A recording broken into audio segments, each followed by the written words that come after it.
Will Byers spent 4 seasons getting kidnapped, possessed, and used as a walking upside-down detector. So yeah, he deserved an upgrade. But his powers are completely different from Eleven's, and understanding how they work is crucial, because Will might actually be more dangerous than El when it comes to fighting Vecna. Let me explain. So first, let's talk about where these powers come from, because they didn't just magically appear. Back in 1983, when the Demogorgon dragged Will into the Upside Down, we all thought it was just bad luck, wrong place, wrong time. But Season 5 revealed that Vecna himself was waiting for Will at Castle Byers, and he forcibly connected a disgusting flesh vine to Will's mouth. Yeah, nightmare fuel. And linked Will's mind directly to the hive mind, which is basically the psychic Wi-Fi network that controls every monster in the Upside Down. This wasn't random. Vecna specifically chose Will and created a permanent connection between them, so for the last 4 seasons, while everyone thought Will was cured, after Season 2, he was actually still plugged into Vecna's brain the entire time, just dormant, which explains why he could always sense when the Upside Down was close and got those neck tingles that made everyone go, "Oh great, here we go again." Now here's where it gets interesting and also kind of tragic. Will doesn't actually have powers within himself like Eleven does. Eleven is basically a walking battery. She generates psychic energy from her own mind and can use it anywhere, anytime. But Will, he's more like a power cord that needs to be plugged into a socket, and that socket is Vecna's hive mind. The Duffer Brothers literally described it as puppeteering, which means Will is tapping into an external power source and controlling it, kind of like when your PC sucks, but you can enjoy GTA 6 because you use cloud computing. Matt Duffer explained it perfectly. He taps into the hive mind, and then he can manipulate anything within the hive. So basically, Will's PC suck and Vecna's hive mind is the cloud server where he's playing GTA 6. So what can Will actually do with these powers? When he activates them, which, by the way, makes his eyes go completely milky white like Vecna's, not clear like Eleven's because he's tapping into something darker. He can control any creature connected to the hive mind, and I mean any creature. Demogorgons, Demobats, Demodogs, those gross vines, all of it. He can freeze them mid-attack, snap their limbs like Vecna breaks his victim's bones, kill them instantly, and here's the really overpowered part. He can do it to multiple targets in completely different locations at the same time. So, while Eleven is out here fighting one Demogorgon at a time like a normal superhero, Will could theoretically kill 50 of them across town without even moving. He can also see through their eyes, which is useful for gathering intel, and he feels their pain when they get hurt, which sucks for him, but at least he knows what's happening in real time. The guy basically became a living security camera system with admin access to delete anything he doesn't like. But Will's powers have one critical weakness: proximity. Matt Duffer confirmed that if he's not close to the hive mind, he's not able to access or tap it, which means Will's powers only work when he's physically near the Upside Down.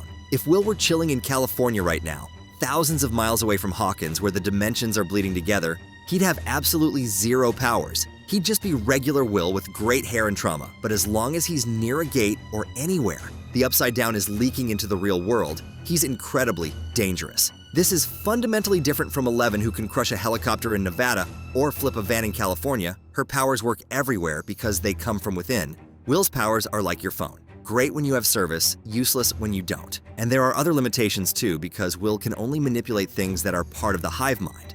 So living creatures connected to Vecna's consciousness, that's it. He can't open or close gates because gates aren't alive. He can't move regular objects like doors or cars because they're not part of the hive mind. He can't use telekinesis on normal people unless they're possessed. And he definitely can't generate force fields or barriers like Eleven does. Matt Duffer specifically said he can't open the door because the door is not part of the hive mind. So Will's powers are extremely specific. He's not a general telekinetic superhero. He's a very specialized hive mind controller, which honestly makes him perfect for this specific fight because Vecna's entire strategy revolves around controlling monsters through that hive mind, and Will just figured out how to hijack the whole system. Let's talk about why Will's powers are only working now after 4 seasons of him being basically useless in fights, and the Duffer Brothers gave 2 reasons. First, the mythology reason, which is that the Upside Down is closer than ever. The barriers between dimensions are falling apart. Hawkins is literally being consumed by the Upside Down, so the hive mind signal is way stronger now than it was in previous seasons. Will's always had this potential, but the Wi-Fi signal was too weak.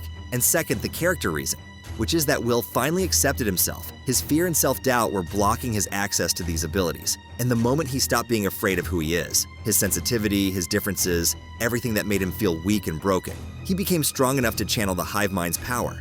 So basically, Will had to come out and accept himself before he could unlock his powers, which is honestly beautiful thematically, even if it means he spent 4 seasons getting terrorized before figuring it out. Now let's compare Will to 11 because people keep asking, is Will stronger than L? And the answer is complicated because they're completely different types of fighters. 11 is a tank. She's all about raw destructive power, crushing things, throwing objects, closing gates, fighting head-on with overwhelming force. She draws power from happy memories and love. Her eyes go clear when she uses her abilities, and she can fight anywhere in the world because her powers come from within.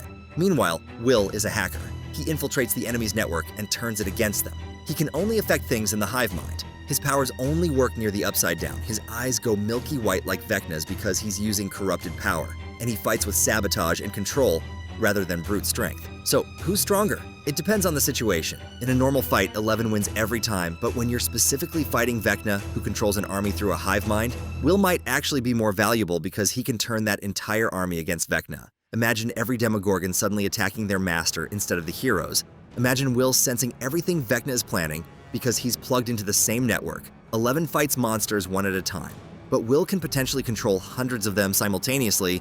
He's not just a weapon, he's a commander who can hijack the enemy's forces, and that's terrifying for Vecna. But here's the dark side of all this, and it's something we need to talk about because it's not all good news. Every time Will uses these powers, he's drawing from Vecna's hive mind. He's tapping into a corrupted, evil power source, and those milky white eyes aren't just a cool visual effect. They're a warning that he's using something dangerous. What happens if Will uses these powers too much? Does he become more like Vecna? Does the connection deepen to the point where he can't separate himself anymore? In Season 2, they were able to extract the Mind Flayer from Will because the connection was weak, but now that Will can actively channel the hive mind's power, the connection is way stronger.